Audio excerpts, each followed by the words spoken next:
வணக்கம் ஃப்ரெண்ட்ஸ். இன்றைக்கி ஒரு சில பேர் நினச்சிட்ருக்கீங்க, என்னடா டெய்லியும் பை எடுத்துகிட்டு வேலைக்கு போகிற ஜாலியாக இருக்க அப்படின்ட்டு. அப்படிலாம் ஒன்றும் கிடையாதுங்க. ஏன்னா இன்றைக்கெல்லாம் நாங்கள் போயிட்டு கஷ்டப்படுறோம்.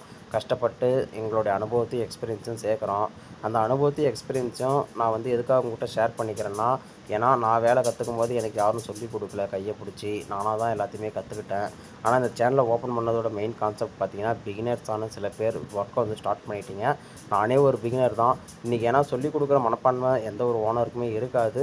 நான் சொல்லிக் கொடுக்குறேன்னா எனக்கு தெரிஞ்ச விஷயத்த நான் சொல்லிக் கொடுக்குறேன். அது தவிர வேறு எதுவும் நான் ஒன்றும் ஒரு பெரிய எலக்ட்ரிஷியன்லாம் ஒன்றும் கிடையாது. பெரிய ப்ளம்பரும் ஒன்றும் கிடையாது. அது மட்டும் இல்லாமல் ஒரு வாரத்துக்கு முன்னாடி ஒரு சைட்டில் இந்தியன் டாய்லெட் வச்சுருந்தோம். அவங்க பார்த்தீங்கன்னா, இந்த இடத்துல வேணாப்பா, எனக்கு இந்த இடத்துல வச்சு கொடுப்பான்ட்டாங்க. நான் கேட்டேன், ஏன்னா அன்றைக்கி உங்ககிட்ட எல்லாமே கேட்டுட்டு தானே ஒர்க் பண்ணோம், ஏன்னா இன்றைக்கி இப்போ மாற்றி பேசுகிறீங்க அப்படின்ட்டு. சரிப்பா, பார்த்து பண்ணி கொடுப்பா, வேறு வழி இல்லை, எனக்கு இந்த இடத்துல வேணாப்பா அப்படின்னு சொல்லிட்டாரு.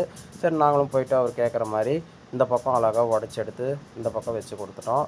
ஆனால் அவருடைய கான்செப்ட் ஒர்க் சிம்பிளாக முடியும் தான் அவருடைய கான்செப்ட். ஆனால் வேலை செய்கிற நமக்கு தான் தெரியும் எவ்வளோ நம்ம கஷ்டப்படுறோம் அப்படின்ட்டு.